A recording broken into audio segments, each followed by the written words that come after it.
अब मैं अपने नेता सब 36 कौम के नेता जयंत चौधरी जी से बुलवाने से पहले मैं आपको बताना चाहूंगा, माननीय जयंत जी, इस गांव में जब से देश आजाद हुआ तब से आज तक कभी राज से लोगों ने यहाँ चुनाव नहीं आना।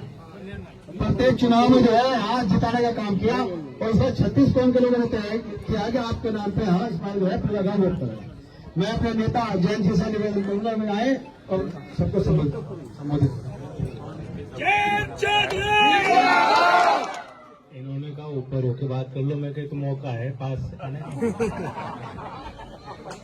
बड़े कार्यक्रम में अलग आनंद होता है और गांव में आके अपनी बात आपकी सुनने का, अपने रखने का अलग आनंद है। चुनाव आपको करना है, फैसला 5 तारीख का है। सही बात है, कोई सरकार पे प्रभाव यूं नहीं पड़ता कि सरकार गिरेगी तो है नहीं, लेकिन प्रभाव पड़ेगा। उनको उनका ब्लड प्रेशर हाई होगा, गठबंधन के जीत पे उन्हें एहसास होगा कुछ कि चोट हमें लग रही है, क्यों लग रही है, उसे समझने की वो कोशिश करेंगे किसान का दर्द क्या है। आज तो कुछ नहीं समझ रहे, आज वो प्रदेश के किसान को कम आंक रहे हैं। उन्हें लग रहा है हमारी सत्ता आ गई, बहुमत की सरकार है, 5 साल हमें चलाना है। अब 4 साल तो पूंजीपति की सुनो, उस लॉबी के तहत काम करो, आखिरी वक्त पे देख लेंगे क्या किसानों के लिए क्या बातें बोलनी है कि दोबारा उनकी वोट हम ले लें। सीधी सीधी तो इस तरह से वो सोच रहे हैं। अब उन्हें भी मालूम नहीं था कि दोबारा मौका मिल जाएगा चुनाव।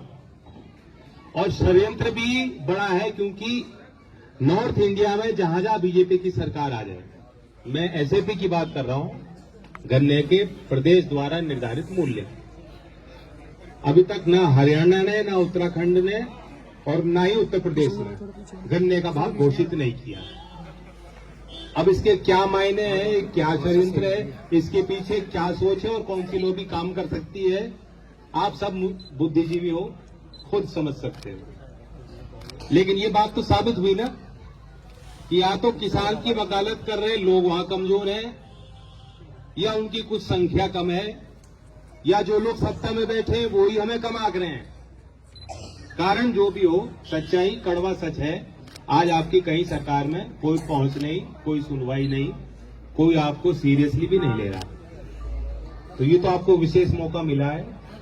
और मुजफ्फरनगर का एक चलन है, मुजफ्फरनगर की एक परंपरा है, या हम किसी से कुछ मांगते तो कम होंगे लेकिन लेना जानते हैं। आज 20 नवंबर है, 19 नवंबर पिछले वर्ष आपने कुछ लिया और वो हासिल किया संघर्ष करके।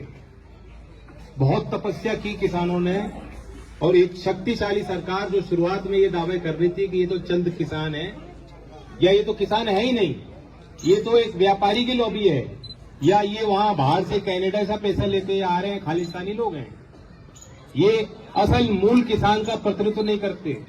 हम कानून लाए, उसका बहुत लाभ किसानों को होगा। तरह तरह के बयान हैं, मुझे दोहराने की जरूरत नहीं, बच्चे बच्चे को मालूम है। वो बात हमें चुभी, आपको चुभी, आप निकले, आपने कहा नहीं ये तो आर्य पार की लड़ाई, अस्तित्व की लड़ाई है, हमें साथ देना है, और आपने साथ दिया। और आखिरकार एक शक्तिशाली सरकार जो यही सोच रही थी कि हम कुछ ही कर लेंगे, उसे पीछे हटना पड़ा। तो आज वो सरकार जो लखनऊ में बैठी है, जो सोचती है गन्ने का भाव कोई बढ़ाने की जरूरत नहीं, अभी घोषित भी मत करो, आने वाली 5 तारीख में जब मदन भैया विजेता होकर वहां विधानसभा की तरफ कूच करेंगे, तो यही सरकार गन्ने का भाव बढ़ाने को मजबूर हो जाएगी।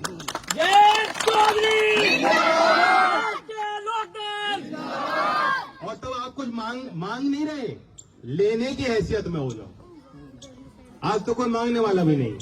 255 विधायक में भारतीय जनता पार्टी के, एक विधायक से आप पूछ लो कि कभी मुख्यमंत्री के कार्यालय में जाके खटखटा के आपने पूछा कि देरी क्यों हो रही है।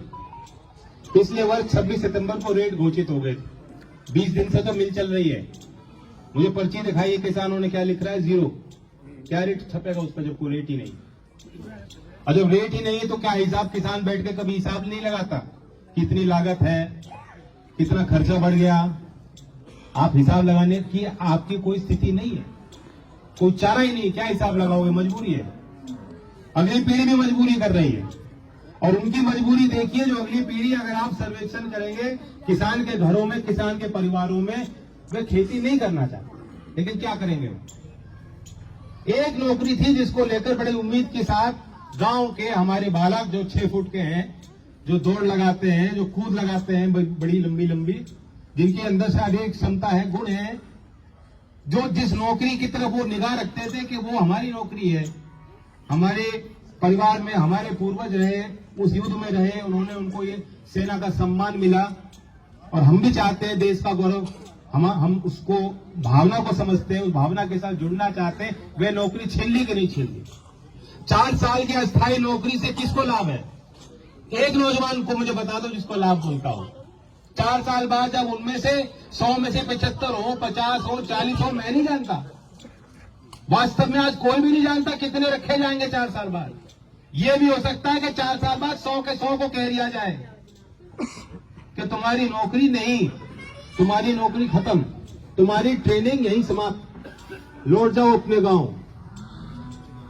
क्या होगा? क्या क्या स्थिति बनेगी जब वो लौटेंगे बेरोजगार?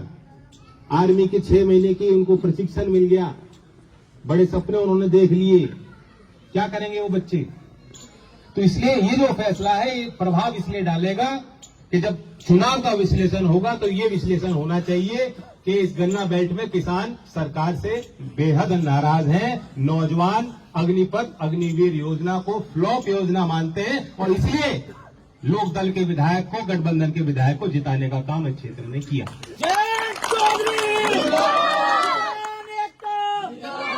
कोई विश्लेषण काम का नहीं है, और किसी बात से हमें कोई मतलब नहीं है। तो जात पात हो, दंगे की बात हो, 1000 चीजें हैं, और ये कोई कसर तो छोड़ नहीं रहे।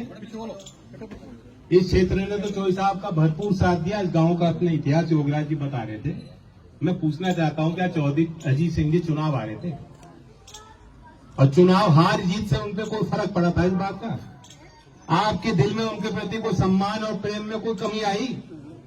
चुनाव के बाद जब वो आए थे, उन्होंने बात कही थी कि चुनाव हार जीत हो जाए, मुझे तो आपके बीच आकर अच्छा लग रहा है। वो सफल रहे अपने उस प्रयोग में। उनकी एक इच्छा थी कि जहां झगड़ा हुआ था वो जड़ों को मिटा देना चाहता हूं, भाईचारा कायम रखना चाहता हूं, और आज भाईचारा की उस भावना को, प्रबल भावना को वो जिंदा कर गए। वो हारे नहीं, वो जीत के गए। और जो हमारे बीच का कोई कहता हो कि हारे, हमने हराया, तो 5 तारीख में आपको मौका है कि उस बात को पूरा कर देना और बता देना कौन हारा और कौन जीतेगा। जीत भाईचारे की होगी, जीत उसकी होनी चाहिए जो बेरोजगारी की, आर्थिक तंगी की, हर घर में जो तनाव है, जो परेशानियां हैं, उन परेशानियों को उठाकर उनकी समस्याओं के समाधान के लिए तत्पर है। मुझे विश्वास है, एक बात मैंने पीछे भी कही थी कि चयन क्यों हुआ, क्या हुआ। हमने अपने दल में खूब लोग जाते देखे हैं, बड़े बड़े लोग, आज बड़े बड़े नेता हैं, दूसरे दलों में हैं, उनकी शुरुआत कभी लोक दल में हुई। लेकिन एक उदाहरण वो भी है कि इंडिपेंडेंट एमएलए बने थे मदन, और उन्होंने चिट्ठी लिखी चौधरी अजीत सिंह जी को कि मैं पार्टी में आना चाहता हूं। विधायक बनने के बाद, विधायक बनकर पार्टी विधायक बनाती है, सांसद बनाती है, जाते आपने देखे हैं। लेकिन कम ऐसे उदाहरण होंगे कि चौधरी साहब में आस्था प्रकट कर वो पार्टी में आए। तो ये उनका परिचय है। इसलिए कौन भेदी है, कौन नहीं, कौन अपना, ये हमारा परिवार है। इस परिवार में मैं खड़ा हूं। मैं आपसे यही चाहता हूं कि आप उम्मीदवार बनके, कम ही दिन रहते हैं, गांव खूब कवर करने हैं। यहां भी मैं शायद ज्यादा लंबा बोल गया, और आज कोई बात कहने की जरूरत नहीं। आज हर एक आदमी को अपने आप को उम्मीदवार बना के निकल जाना चाहिए, जिस क्षेत्र में हम लोग नहीं पहुंच पाएंगे। और दूसरे जिलों से भी, जनपद से भी कोई लोग आ रहे हैं, मुजफ्फरनगर के अलग कॉन्स्टिट्यूंसी के भी लोग यहाँ प्रयास कर रहे हैं। मैं आप सबको भी कहता हूं कि मुझे चेहरा दिखाकर कुछ मिलने वाला नहीं। बूथ अपने बांध लीजिए, उन बूथ पे परिणाम पिछले चुनाव में क्या था। वे लोग जो पिछले चुनाव में वोट हमें देना चाह रहे थे, नहीं दे पाए गठबंधन को, कहीं और वोट दे दी होंगी। इस बार उस वोट को आप कितना लोकदल के चुनाव चिन्ह में गठबंधन के साथ तब्दील करते हो, यही आपके आगे के रास्ते को तय करेगा। कार्यकर्ताओं को भी कहना चाहता हूं कि प्यार के साथ हाथ जोड़कर लोगों से विनती करें और प्रेम के भाव को बढ़ाएं। धन्यवाद। जय हिंद।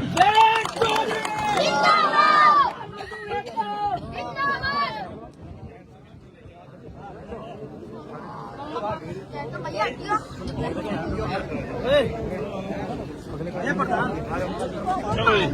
ਚਲੋ ਜੀ।